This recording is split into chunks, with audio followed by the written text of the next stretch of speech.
आप सभी का स्वागत है। वो दिन गए जब घंटों तक रसोई घर में आपको गर्मी में खड़े होकर खाना बनाना पड़ता था, क्योंकि अब ज़माना इंडक्शन कुकटॉप का है। इंडक्शन कुकटॉप ने अपनी जगह भारतीय रसोई घर में बहुत ही कम समय में बना ली है, और क्यों ना हो, इसके अनगिनत फ़ायदे भी हैं। जैसे कि खाना जल्दी बनता है, फ्लेमलेस कुकिंग से आग लगने का भी डर नहीं, खाना पकाते समय आप पंखा भी चला सकते हो और समय और पैसे की बचत होती है।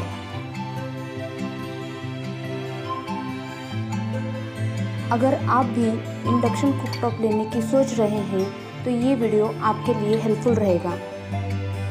तो चलिए आज अनबॉक्सिंग करते हैं फिलिप्स इंडक्शन कुकटॉप की। यह कुकटॉप 2 कार्डबोर्ड के बॉक्स में पैक होकर आया है। पहला है अमेज़न का शिपिंग बॉक्स और दूसरा जो है फिलिप्स ब्रांड का बॉक्स।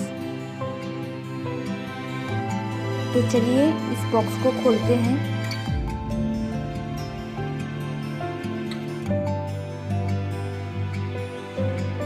बॉक्स खोलने पर हमें मिलता है एक यूज़र मैनुअल और एक सेफ्टी लीफलेट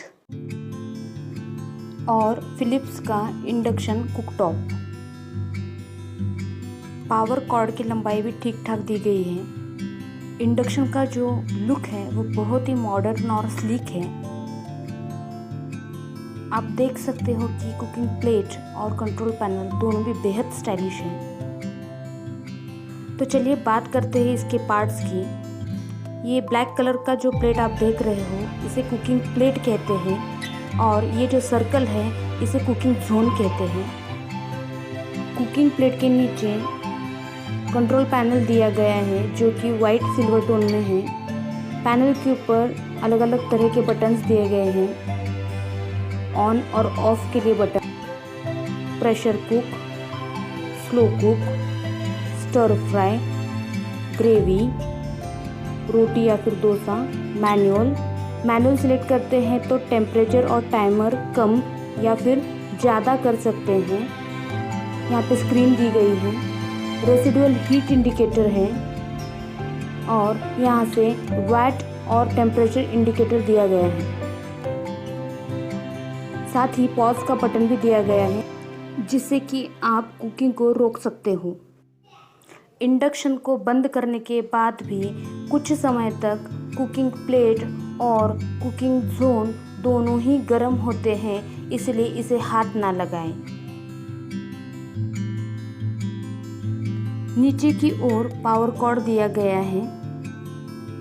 इसके साथ ही एयर इनलेट और एयर आउटलेट भी दिया गया है।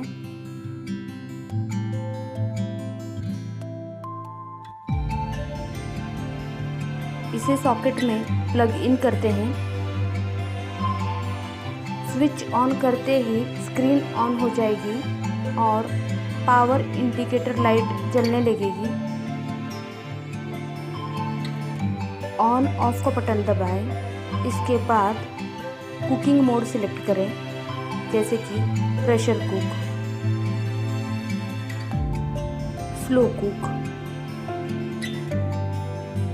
स्टर फ्राई, ग्रेवी, रोटी या फिर डोसा या फिर मैनुअल। वैसे तो यह कुकटॉप भारतीय व्यंजनों को ध्यान में रखकर डिज़ाइन किया गया है, फिर भी मैनुअल बटन की मदद से हम टेम्परेचर और टाइमर दोनों भी कंट्रोल कर सकते हैं। इसे कम या ज़्यादा कर हम अपने व्यंजन बना सकते हैं। माइनस दबाकर आप अपने अनुसार टेम्परेचर और टाइमिंग कम कर सकते हो, या फिर प्लस दबाकर टेम्परेचर और टाइमिंग दोनों भी बढ़ा सकते हो और अपने अनुसार आप व्यंजन बना सकते हो। और यहाँ पर तापमान और वैट दोनों भी इंडिकेटर दिए गए हैं। पॉज दबाकर आप कुकिंग रोक सकते हो। खाना पक गया हो तो ऑफ का बटन दबाएं। बात करते हैं बर्तनों के बारे में। किस तरह के बर्तन इंडक्शन कुकटॉप पर यूज़ किए जा सकते हैं। ऑन करने के बाद अगर बहुत देर तक बीप का आवाज़ आने लगे तो समझ जाइएगा कि आपने इसके ऊपर बर्तन नहीं रखे हैं या फिर सही तरीके का बर्तन नहीं रखा है।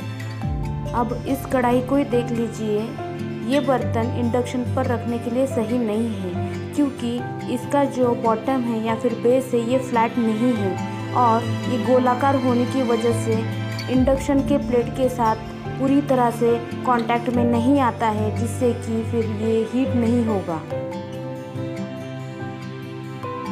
चलिए बात करते हैं इस तवे की। ये तवा भी इंडक्शन कुकटॉप के लिए सही बर्तन नहीं है क्योंकि इसका जो बेस है या फिर बॉटम है ये पूरी तरह से फ्लैट नहीं है, इसीलिए इसका इस्तेमाल नहीं किया जा सकता। ये एक मिल्क पैन है जो कि दूध, चाय, कॉफ़ी या फिर पानी उबालने के काम आता है। आप देखिए इसका बेस एकदम ही फ्लैट है, इसलिए यह इंडक्शन फ्रेंडली कुकवेयर है। ये कढ़ाई का बेस भी फ्लैट है, इसलिए ये कढ़ाई भी इंडक्शन फ्रेंडली है। ये एक स्टेनलेस स्टील की कढ़ाई है जिसका बेस ट्राईप्लाई से बना हुआ है और ये इंडक्शन फ्रेंडली कुकवेयर है।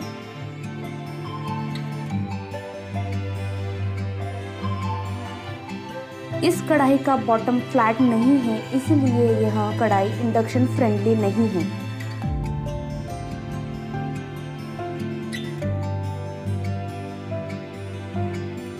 यह पतीले का बेस भी या कहे बॉटम भी फ्लैट नहीं है, इसलिए यह इंडक्शन पे यूज़ नहीं किया जा सकता। ये एक डोसा तवा है जिसका बेस एकदम ही फ्लैट है, इसलिए यह इंडक्शन फ्रेंडली कुकवेयर है। इसी तरह से ये पैन जो है इसका बेस भी फ्लैट है, इसलिए यह इंडक्शन कुकवेयर है।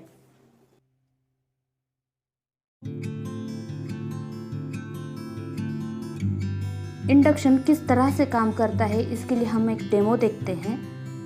मिल्क पैन में हमने पानी गर्म करने के लिए रख दिया है।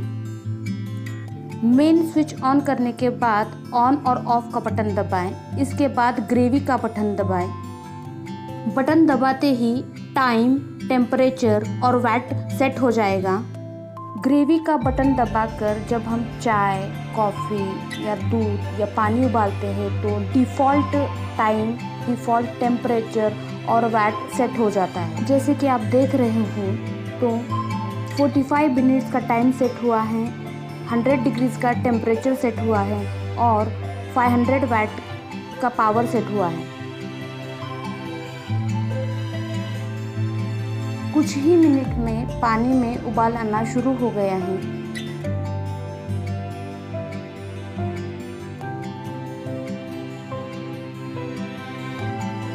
जैसे कि आप देख पा रहे हैं स्क्रीन पर 0.45 से अब ये 0.41 पर आ गया है।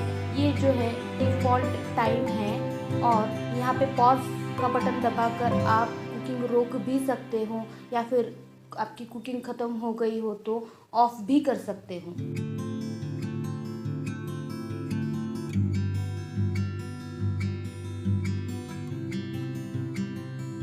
यहाँ पर मैंने इंडक्शन को ऑफ कर दिया है। ऑफ करने के बाद भी जो इंडिकेटर लाइट है वो फिर भी जल रही है। इसी के साथ जो रेसिडुअल हीट की जो इंडिकेटर लाइट है वो भी जल रही है। इसका मतलब यह है कि अभी भी ये जो कुकिंग प्लेट और जोन है ये काफ़ी गर्म है। कंट्रोल पैनल से इंडक्शन को ऑफ करें और 3 मिनट तक इसे ठंडा होने दें। इसी के बाद ही मेन स्विच ऑफ करें और इसका प्लग निकाल दें। इसके बाद इसे हल्के गीले कपड़े से साफ़ करें और ज़रूरत पड़ने पर माइल्ड क्लीनिंग एजेंट का भी इस्तेमाल करें। आशा करती हूँ कि ये वीडियो और इन्फॉर्मेशन आपको अच्छी लगी हो। वीडियो पसंद आए तो लाइक, शेयर और सब्सक्राइब करें रोमाज रेसिपीज़ को। और एक नई वीडियो के साथ आपसे मिलती हूँ, तब तक के लिए धन्यवाद।